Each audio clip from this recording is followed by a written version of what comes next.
Welcome to Firewood, fella.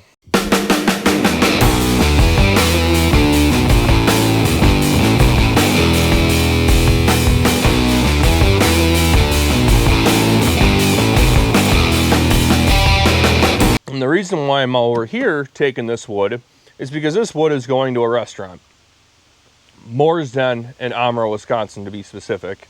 It's a very small little restaurant. They do pizzas, sandwiches, pasta, some fish, some appetizers, and he's actually got a commercial smoking operation. He's actually got a commercial smoker, and he does ribs on Sundays usually. And we were talking, I asked him where he gets his wood from, and he was explaining to me that he's been burning up what his dad has given him, but he's burning more now with the business than he did before. So we've been in contact for a couple months now, trying to figure out when I can get him this wood, and he's been in the process of building a woodshed, and we've been talking about what wood he needs, and he was looking for oak, cherry, and hickory. Well, I have cherry, I have oak, I do not have hickory. And I said, what kind of oak do you want, white oak or red oak? And he's like, is there a real big difference? I said, from what I've understood and from what people have told me, white oak is a better smoking wood than red oak is. And I said, I might have some white oak, I just don't know how dry it is. Well, I came out here the other weekend to go hunt, and I checked on it out here, and it was surprisingly dry.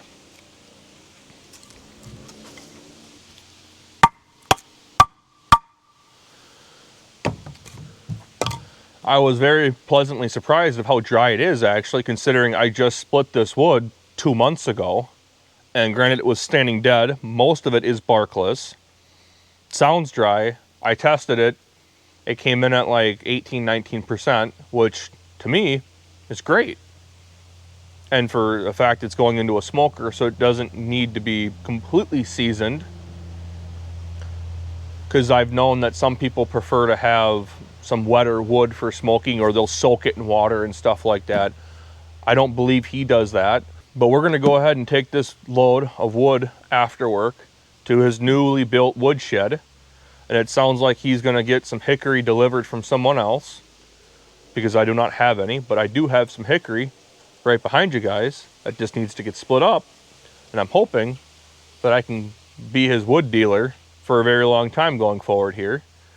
And he said he's kind of getting low on cherry, but he wants to get the hickory and the oak in his woodshed, and he'll let me know if he has enough room for another face quarter cherry or not. And this is kind of the reason why I was been doing that barkless cherry, to not only do smoking bundles, but to sell a very high-end premium product of barkless cherry to him. But we're gonna go take this off to his woodshed, and you'll be coming along. So this is his woodshed here. Look at all the white oak stacked over here. And this is some hickory he's got. I guess it sounds like he's getting some more.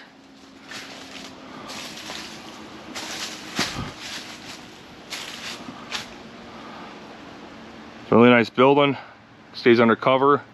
And he's got gravel on the ground too, so it doesn't suck up moisture as much.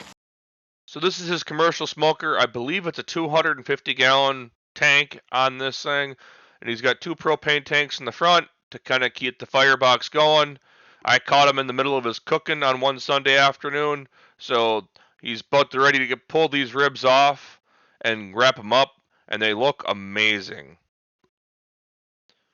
So she's got a bottle of melted butter she's putting down in the tin foil, and then they also add a special something or other, I don't remember what it was, that they add as well to the ribs, and then they sprinkle on even more of their special mixture of seasonings on the tin foil, and they already have the ribs seasoned already, but they just add more to it, and he flips them topside down, so then he'll put them back in the smoker, bottom side down, and then all that stuff will hopefully soak into the ribs as they continue to cook to finish off for the next hour or two.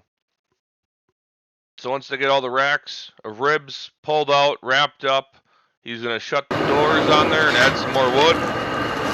And you can kind of hear the propane off to the side there, kind of keeping that fire going. And once he's got them wrapped up, he'll just use whatever wood he's got to kind of keep the fire going and just keep temperature. He's hoping to hold that 250 degrees for cooking.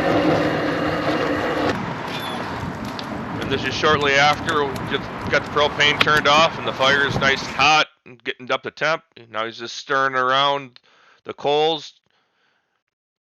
A little bit later, and this is back at my house. I ended up purchasing a small rack of ribs from him, and they were the best ribs I've ever had.